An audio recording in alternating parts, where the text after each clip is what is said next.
Good evening and thank you for joining us for KREM 2 News at 6. I'm Mark Hanrahan. We're glad you're here. I'm Whitney Ward.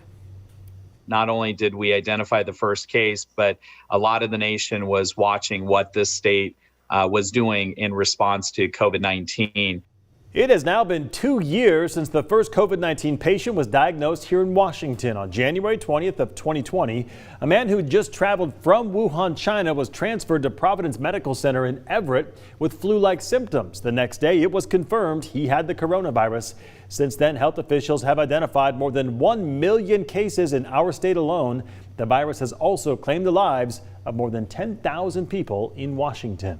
And Spokane County is still seeing high numbers of COVID cases and hospitalizations. In fact, 1,886 new cases were reported today. Now, this number is extremely high. However, it's also partially at least, because of a backlog in the state's electronic lab reporting system. So daily case counts may fluctuate a bit this week. Right now, 159 people are hospitalized, which is 5 more than yesterday. And just across the state line in North Idaho, Panhandle Health is reporting 277 new cases today. They also have a backlog of about 3,000 cases that still need to be processed. Currently, 91 people are hospitalized, which is 1 more than yesterday.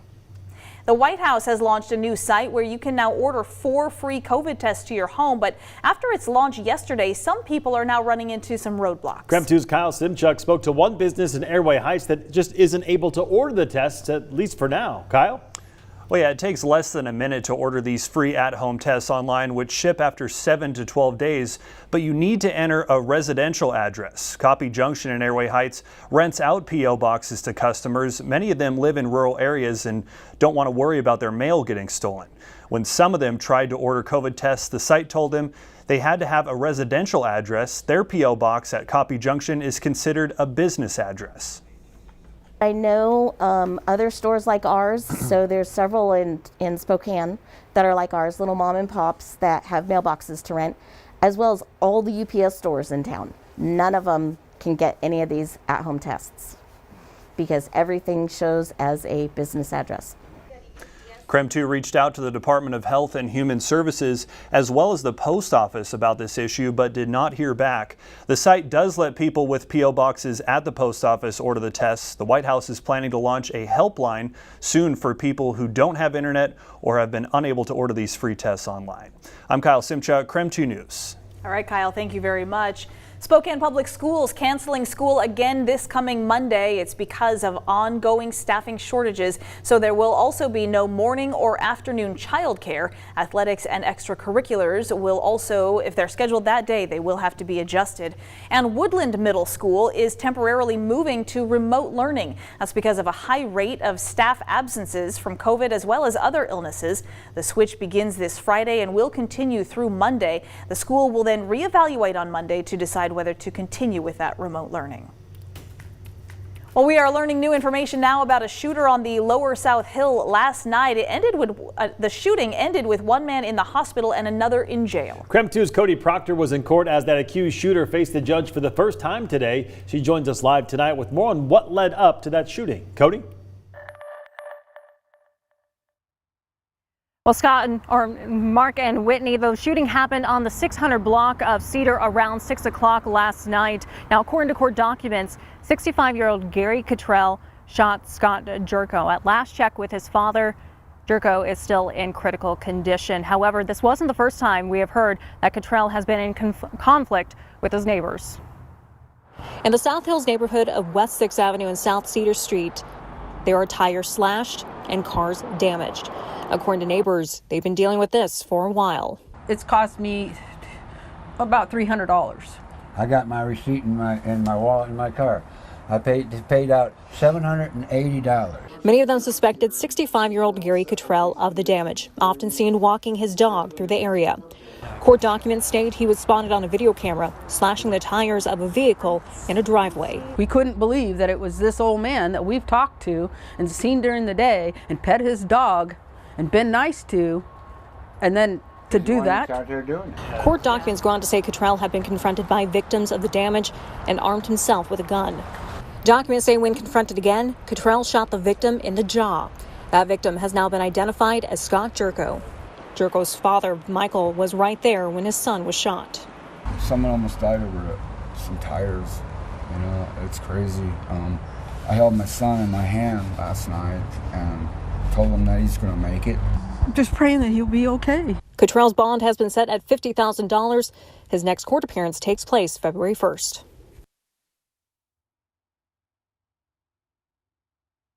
Now, KREM 2 has received cell phone videos from viewers of this shooting. We do plan to bring you more on those coming up tonight at 11 on KREM 2 News.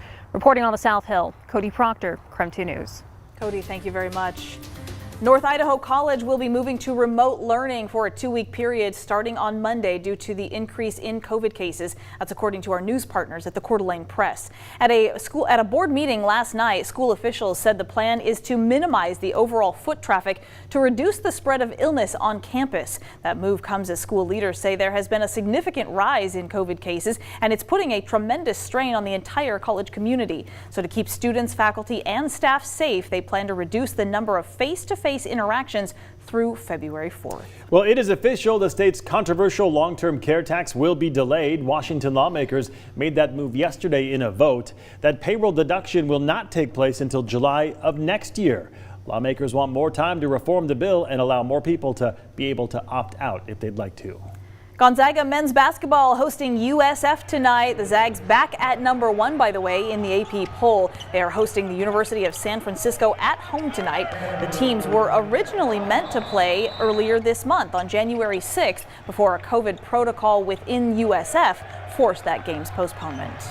So if you do want to watch, tip-off is at 8 o'clock tonight. It's on the CBS Sports Network, which isn't KREM, so it's basically going to be channel 221 if you have DirecTV. Dish customers, it'll be channel 158. Xfinity is going to be on channel 1303.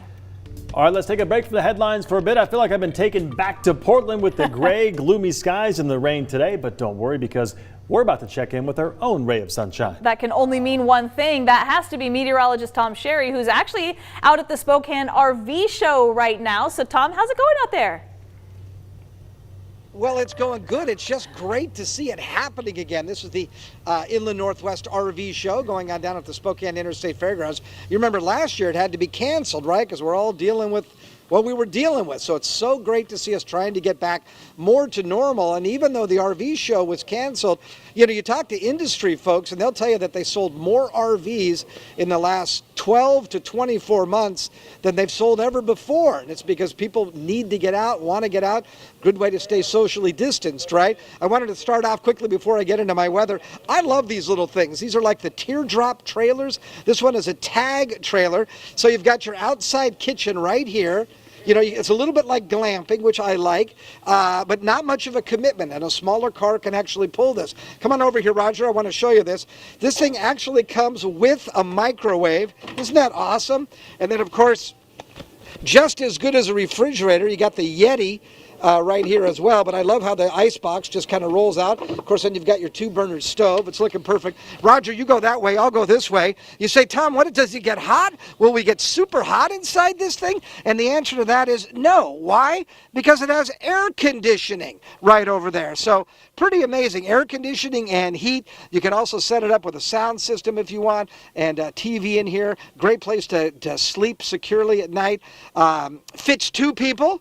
4 if, if you're really super good friends, but 2 people probably would be the best way to go. All right, let's take a look at your weather, shall we, as we get closer to the weekend.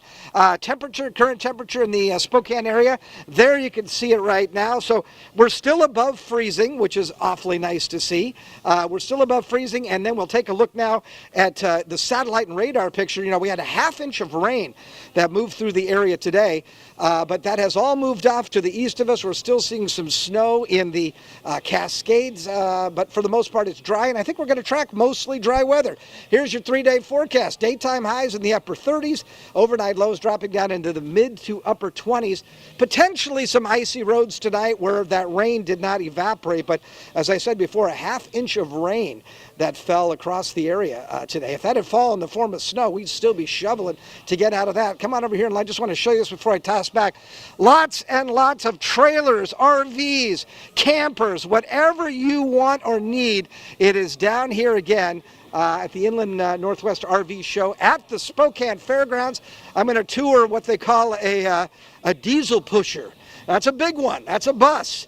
And we're going to get on one of those when we come back and also have a look at your 7-day forecast. Back to you. Tom, thanks so much. Some of those trailers and motorhomes are like nicer than my house. They are so nice, Right. and they're just beautiful. I'm going to go ahead and say, though, 2 is better in that little trailer. Yeah, not Tom, 4. can you demonstrate 4 people in that trailer? We'd like to see that maybe the next hit. Well, this one's called the tag. If you get 4 people in there, it's called the swinger. Okay. But we'll leave it at that, Tom. Thanks for clarifying. Yeah, we'll check back in with you later in the broadcast. Thank you very much. All right, still ahead tonight, the American Red Cross is facing a national blood crisis, and that has some people wondering whether they can give blood after being vaccinated for COVID. We'll verify whether they can.